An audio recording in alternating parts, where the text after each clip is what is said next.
During the past 12 months I have been renovating my garden. During the renovation I have been using some solar motion lights. These were extremely good, work well, lit up the area that I wanted, and more importantly didn't cost me anything to run as I worked on solar light. Recently I added some flower beds and a large rockery. This did work out quite well, so I decided to get myself some solar ground lights. There are a good number of these on Amazon. I decided to go with Biling. Now I've had Biling solar lights in the past and they have been very reliable. I will leave in the description below a link to Amazon where I got mine from.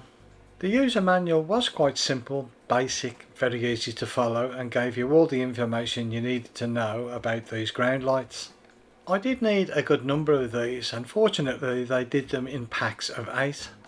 These lights are very clever in design. They do have a stainless steel outer. The LEDs were on the inner rim of the stainless steel outer and the solar panel was in the centre.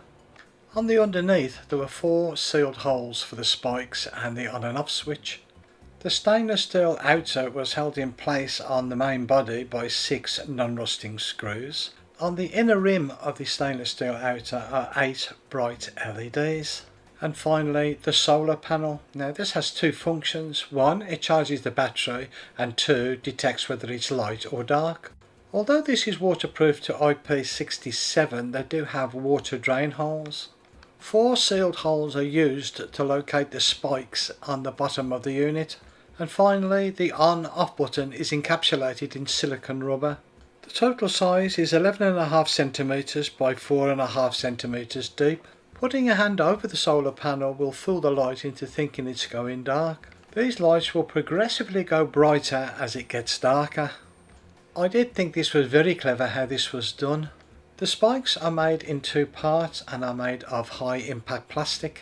These did seem to be very robust. I did bend them quite a bit and they didn't snap or break like I have had others do in the past. Assembling the spikes is extremely easy. As you can see here, there is a male and female. They just simply slot into each other as shown. These are held together quite securely. Now these can be disassembled if required for storage. On the top of the spike there are 4 pegs. Now these fit inside the light unit as shown. Although pegs are provided for each of the lights, it is not necessary to use the pegs when placing your lights in your garden. These can be placed on the ground without spikes. One thing to keep in mind when placing your lights in the location that you wish to fit them, that the solar panel must be faced upwards.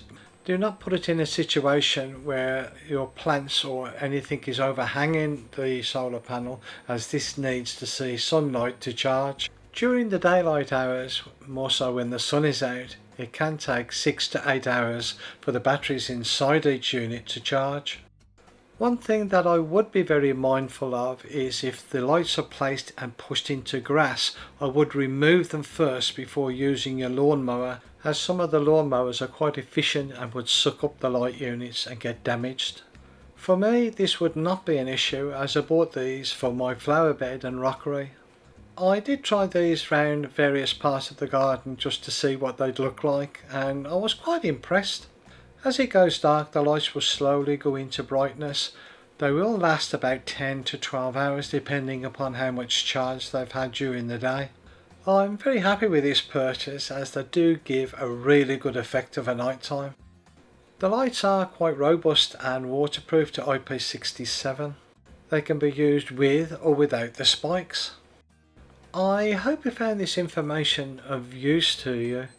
Thank you for watching.